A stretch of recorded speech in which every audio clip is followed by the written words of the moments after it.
Baik pemirsa, kita kembali di Damai Indonesiaku dengan tema yang sangat menarik sekali, membangun kebahagiaan dalam diri sendiri atau dalam hidup. Nah, kita akan undang kembali satu penanya, ada Bapak Abdul Rozak yang insya Allah akan dijawab oleh guru-guru kita. Yai Misbah nanti akan menjawabnya terlebih dahulu. Silakan Pak Abdul Rozak.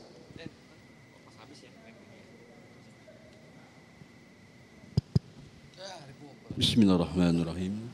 Assalamualaikum warahmatullahi wabarakatuh. Waalaikumsalam warahmatullahi wabarakatuh. Alhamdulillah kita pada siang ini bisa hadir dalam Damai Indonesiaku di TV One. Baik Bapak Kiai, saya akan bertanya konsep apa dan bagaimana untuk menstabilkan kebahagiaan. Karena terkadang kala iman itu bisa turun, bisa naik. Terima kasih Pak Kiai. Assalamualaikum warahmatullahi wabarakatuh. Waalaikumsalam. Bagaimana supaya bisa istiqomah dalam bahagia begitu ya, kurang lebih. Silakan Yai. Terima kasih. Kuncinya orang bahagia itu adalah yang pertama muttaqin, orang itu takut kepada Allah. Dia jalankan perintah Allah, dia jauhi larangan Allah. Yang nomor dua, orang bertakwa, orang yang bahagia itu adalah orang yang beriman. Orang beriman, orang yang percaya bahwasanya Allah yang mengatur segalanya sehingga dia menjadi tenang menjalani kehidupan. Dan yang nomor tiga, para jemaah sekalian, ciri dan konsepnya untuk bisa menjadi bahagia adalah dia itu mau beramal soleh. Kemudian kenapa kita yakin ini adalah sebagai konsep kebahagiaan? Karena Allah sudah berjanji orang semacam ini akan saya kasih falanuhyiyannahu hayatan thayyibah. Sebenarnya saya lebih menarik ini apa yang disampaikan oleh Ustadz Azhari tadi. Karena itu mari saya mohon kepada Ustadz untuk menyampaikan kelanjutan daripada apa yang saya sampaikan ini. Bisa aja nih Yai. Silakan Ustadz diteruskan. Ini perintah guru sama murid ini. Tapi begini, ini bagus pertanyaan. Gimana supaya kita stabil bahagia? Saya pengen nimbrung saja, sebenarnya sudah lengkap apa yang disampaikan oleh Kiai Misbah tadi. Kebahagiaan Pak yang perlu dicatat tidak bisa stabil. Karena ketidakbahagiaan juga keniscayaan dalam hidup.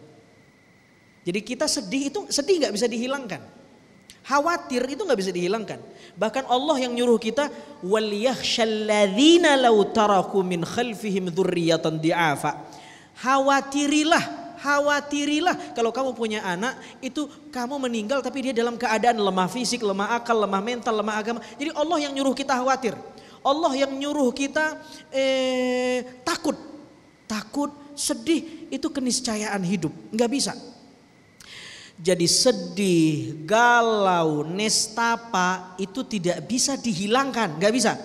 Dia hanya bisa dikendalikan. Sama kayak penyakit flu. Penyakit flu bisa nggak sembuh? Nggak bisa. Dia hanya bisa diredakan. Coba lihat iklan-iklan di TV. Meredakan penyakit flu, bukan menyembuhkan flu. Betul nggak? Tidak bisa hilang. Itu keniscayaan. Dia hanya bisa dikendalikan. Pertanyaannya adalah bagaimana cara mengendalikan kesedihan? Disinilah agama punya peran. Peran agama bagaimana menawarkan harapan. Jadi sedih hanya bisa dikendalikan dengan harapan. Agama memberikan harapan. Karena itu kita selalu doa, Rabbana atina fid dunya hasanah wa fil akhirati hasanah wa qina adzabannar. Berharap. Salat berharap. Kenapa? Ada harapan bahwa kita hidup tidak berhenti di sini, ada kelanjutan, ada proses etape perjalanan setelah kita di alam dunia ini. Kita masih berlanjut, ada harapan. Karena itu kita beramal baik, kita menebarkan kebaikan, kita berbuat baik. Nah, jadi itu satu yang perlu digarisbawahi.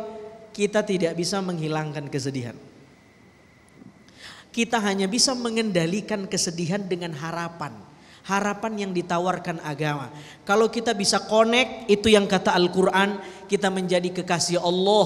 Para kekasih Allah, la khauf alaihim walahum yahzanun. Tidak ada kesedihan dan ketakutan dalam diri mereka dengan makna mereka mampu mengendalikan ketakutan dan kesedihan itu karena dekat dengan Allah. Wallahu taala alam So, bissawab. ada sedikit tambahan ya mungkin dari tema kita. Baik, jadi yang pertama ingin saya tekankan bahwa ketika ingin kita menjadi orang yang berbahagia, apa yang saya sampaikan tadi, perbanyak istighfar. Kemudian yang nomor dua, orang bahagia itu melupakan kebaikan yang pernah dia lakukan. Itu ciri orang berbahagia. Kenapa saya sampaikan ini? Karena urusan kebaikan ini urusan gaib. Kita hanya ikhtiar sholat yang baik, ibadah yang benar. Urusan diterima kan tidak ada yang tahu. Maka lupakanlah kebaikan yang pernah kita lakukan. Yang nomor tiga para jemaah sekalian, kalau kita ingin berbahagia, maka bandingkan urusan dunia dengan orang yang lebih melarat dengan orang yang lebih sengsara. Insya Allah kita akan menjadi orang berbahagia. Bersyukur terus. Syukur alhamdulillah Ustadz saya punya mobil daripada tetangga yang gak punya. Betul? Yang punya motor butut alhamdulillah daripada tetangga saya cuma punya sepeda. Yang punya sepeda terus. Ini yang saya katakan, unzur ila man huwa dunaka. Sayyidina Rasulullah mengingatkan, bandingkan dengan orang yang lebih sengsara. Dalam urusan dunia, insya Allah kita akan menjadi orang yang bahagia. Dan yang terakhir tadi saya sampaikan, bahwa orang bahagia itu dalam urusan akhirat, bandingkan dengan orang yang lebih tinggi, dengan orang yang lebih suci. Ini ciri-ciri orang bahagia. Masya Allah, luar biasa sekali sebuah tausiah yang disampaikan oleh guru-guru kita Ustadz Azhari Nasution. Terima kasih atas tausiah dan juga paparannya. Kiai Haji Misbah Munir, terima kasih atas tausiah, mudah-mudahan memberikan kita semakin ikhlas, yang itu membawa kita ke kebahagiaan yang luar biasa dalam hidup kita. Masya Allah, di akhir acara nanti akan dipimpin doa oleh Kiai Haji Misbah. Saya Muhammad Sofyan pamit undur diri. Terima kasih. Wassalamualaikum warahmatullahi wabarakatuh. Mari kita bersama-sama memohon dan berdoa kepada Allah Subhanahu wa taala agar apa yang kita dapatkan mulai awal sampai akhir menjadi ilmu yang bermanfaat. Bismillahirrahmanirrahim. Alhamdulillah wassalatu wassalamu ala Rasulillah. Rabbana anfa'na bima 'allamtana. Rabbi 'allimna alladhi yanfa'una. Rabbi faqihna wa faqih ahlana wa qarabatin lana fi dinina. Allahumma ja'alna ya Allah, jadikan kami wa auladana dan putra-putri kami, wa talamidana wa ahlana dan keluarga kami ya Allah, min ahlil ilmi wa ahlil khair, orang yang ahli ilmu dan orang yang senang berbuat kebaikan. Wa la taj'alna wa iyyahum min ahli syarri wad dhair, jangan jadikan mereka ya Allah orang yang jahat, orang yang jauh darimu ya arhamar rahimin. Rabbana atina fid dunya hasanah wa fil akhirati hasanah wa qina adzabannar bi fadli subhana rabbika rabbil izzati amma yasifun. Salamun alal mursalin walhamdulillahi rabbil alamin.